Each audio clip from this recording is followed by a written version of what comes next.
Hey guys, in this video I'm going to show you how to fix fingerprint sensor not responding on your Android phone. So first of all, what you have to do is open settings on your Android. So there are multiple fixes you can try, and let me know in the comment section below which one worked for you. The first one is the good old one, which is simply restarting your Android device. Simply go to the power menu and select the restart button. Once your phone has been restarted, check if the problem is fixed or not. But if the fingerprint is still not working, open the fingerprint settings of your phone and delete the old fingerprints that you have enrolled on your phone.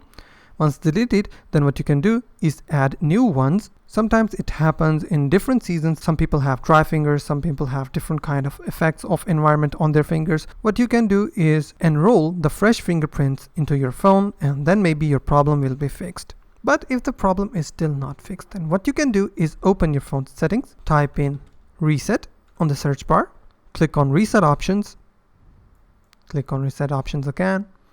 Now you have multiple options.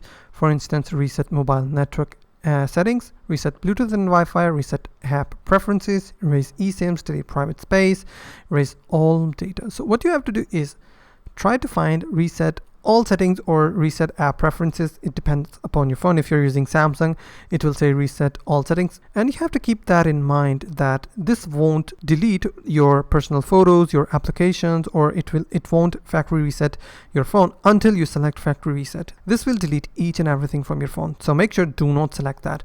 So I will select, I'm using Google Pixel, so I will select reset app preferences. So what it will do, it will disable all my applications, my app notifications, applications for default application, all the default applications like my personal browsers, each and everything, my background data restrictions. But if you notice, it is not deleting anything. It is just disabling.